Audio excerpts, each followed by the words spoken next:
Welcome, everyone, to another episode of Nerdstrodamus. I'm Dr. Pants. I'm Lambo. And we're back for another weekly roundup of all the video game and nerd news that we have this week. And, Lambo, what happened this week? Well, first of all, our big message of today, our big story, is going to be the destruction of fan projects. So stay tuned for that. But we just promoted fan projects. I know, but we got to talk about the dark side of things. Oh. You know us. But this weekend is San Diego Comic-Con. Yeah. So it's like Nerd Mecca is going on right now. Sure. And yeah, all throughout the whole weekend, basically your news feed is going to get ever so inundated with a nerd trickle. Hashtag nerd trickle. Don't hashtag that. Don't hashtag nerd trickle. All kinds of crazy nerd news is going to come by your news feed, and if it hasn't already, because nobody can hold anything back. So all this week has been enjoy. Right. Enjoy. Let's jump into some stuff that happened this week. So number one, new Switch models got announced. Not just the Switch Lite, but a version of the regular Switch with a 9-hour battery. Yeah. So it's going to be awesome. I'm wondering if you can just replace the battery in the normal Switch. Yeah, I've seen people on YouTube try, and it looks complicated. Involved. Right. Yeah. The Switch Lite, of course, is a smaller, handheld-only version of the Switch, which, cool. Yeah, I'm considering getting one because it'd be cool to have my at-home Switch and my on-the-go Switch. I just have my Switch.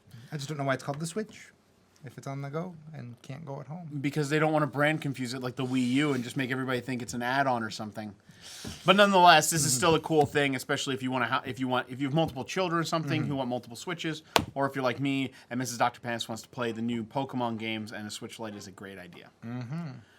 From there, we have possibly with the PS5 a new VR headset coming with it. It's kind of exciting. Sony has been leaning really, really hard into the whole VR thing.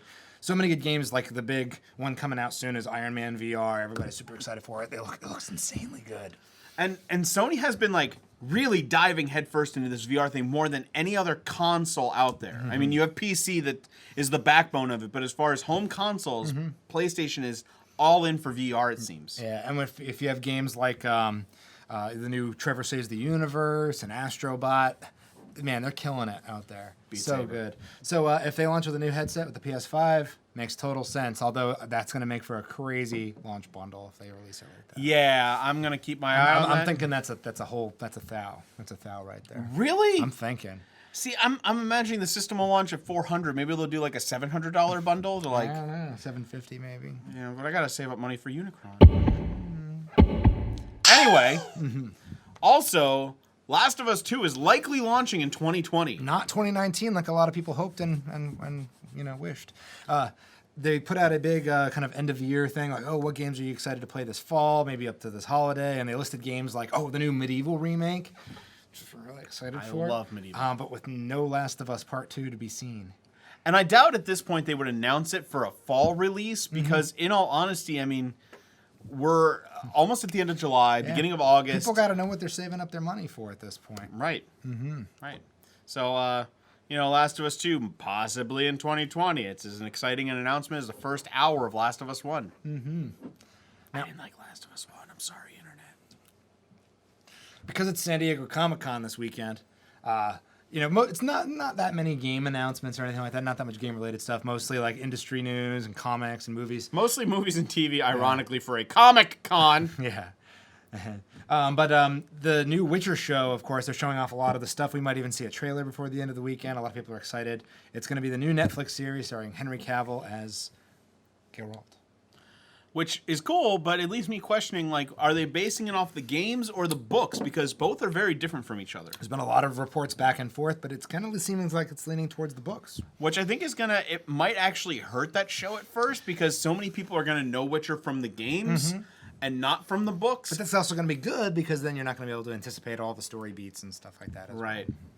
Well. Plus, it might beat Mortal Kombat Legacy for the best live-action adaptation of a video game. Oh, yeah, on right. television. Yeah, right. Come on. It's a garbage show. I'm so sorry. Oh, yeah. But is it worse than Mortal Kombat Annihilation? No.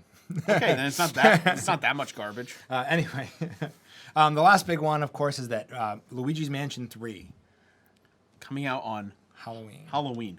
A great Halloween release. I mean, it's not a super scary game, but great game to release on Halloween. The only thing to be scared of is the fact that it might get pushed back. So treat it like a boot. Just don't look at it. Okay. and it'll show up. Oh, yep. If you look at it, it's gonna run away, be scared, and be like, no. Don't ruin it. So, don't ruin it. Mm-hmm. But speaking of the Switch, that brings us to our game of the week, which is Marvel Ultimate Alliance 3, The Black Order. a Switch exclusive, which we've been huge fans of the Ultimate Alliance series since back on the PS2. 4-player, top-down, dungeon-crawling superhero games, over-the-top, bombastic action, and this one has over 30 characters in it. 4-player couch co-op. Woo! Or online, or individual Switches, or however you want to do it. This seems to almost go back to and remind me, of course, of those old X-Men Legends games. Well, basically they are. I mean, this one's done by a different company, but Ultimate Alliance kind of spawned from there. Again, it's 4-player couch co-op or online or whatever. Dungeon crawling with superheroes. It's not going to be your big budget Square Enix Avengers game. It's not going to be like the movies. I mean, it even pokes fun at the fact that it's not the movie. Right, but it might be better. Yeah, I mean, I'm not super thrilled for the Square Enix one. I want this one because it looks like a more fun game. It's more easily, it's easier to play couch co-op. I mean, I don't even know if that new one's gonna be couch co-op or if it's just online. You can play couch co-op anyway, online, different Switches, same Switch, however you want to do it. And booting it up for the first time made me feel so at home. They have the extreme moves in there. Extreme! Also, it's Koei Tecmo and Team Ninja. Oh yeah. Which I'm more familiar with the Dynasty Warrior series, and like, that's just fun. They know how to do fun. So I'm excited to play this, and you should check it out too, especially if you're coming. Exclusive. It is. So let's actually move on to our big topic, which is, of course, the takedown of fan-created content. Yeah, this week saw a lot of strange things coming from the Nintendo camp. Specifically on the Super Mario Maker 2 camp side of things, because GrandPooBear, a huge streamer, Mario Maker level designer, and advocate for Mario Maker, He had one of his levels taken off of Super Mario Maker 2. for unknown reasons. They thought it might have to do with his name, but Pooh. But in all honesty, I mean, you've got a character in a Nintendo game, Earthbound, whose name is Pooh, which is actually where GrandPooBear got the Pooh in his name. The more you know. The more you know. Also, we had the Storm Area 51 level taken down. Yeah, so Reddit user Zach to the Future, Great name. Great name. Posted his level Storm Area 51 and had it taken down for likely kind of similar reasons. I guess there is maybe a little bit of an anti-government, anti-establishment sentiment kind of going on in there. I guess. But honestly, how many video games exist where you're fighting government agents and whatever? There's literally a game called Area 51. There's multiple games called Area 51. Good call. So like, Now here's the deal. We understand that the level is based on the meme that's been going around. There's a Facebook group, an event, getting people kind of like raring to go to maybe possibly Storm Area 51, Naruto style. right, because if you do that, you run faster than their bullets. And obviously it's a joke. Only the crazy people are actually going to take it seriously and actually try to rebel against the government to find out all the alien secrets. Right. And good on them, because they should reveal everything. Elvis has been waiting in there so long. Anyway, on the takedown stuff, the thing is well... by the way, the Elvis I meant was the one from Perfect Dark, not the actual Elvis. Oh, that makes way more sense. No, that's what I'm getting at. Thank you. Yeah, I know. I just thought you were crazy. I just saved everybody else, too. But the idea, on this takedown thing, it's not unusual for Nintendo to take down stuff. Yeah, in fact, it's kind of been par for the course for them, unfortunately. Right. Pretty much any fan-made project that's been released online for people to play that has not been directly connected to Nintendo has been taken down. Even if you're a Nintendo YouTuber. It's difficult to post any Nintendo content without it getting at least a copyright flag. Right, we've gotten them. Almost every time we've Yeah. played or streamed anything. Yeah. Yeah. But you had Super Mario Royale, which was taken down. Very, very recently. The Metroid 2 remake. Oh, yeah, it was so good. It was so good. Pokemon Uranium. Which is considered by a lot of the fans to be one of the best Pokemon games of the modern era. Right. Now, the difference there, though, is these were games designed on third-party software, not Nintendo software, and they were put up there and then taken down by Nintendo because they weren't officially licensed products. Now, the interesting thing being the Metroid 2 remake one was taken down, and then they announced, oh, hey, here's the Metroid 2 remake. The creator of the the creator of the fan-made one has no hard feelings. He's actually happy that it helped. But in this case, we've got an issue because it's Mario Maker 2 levels being removed for seemingly no reason.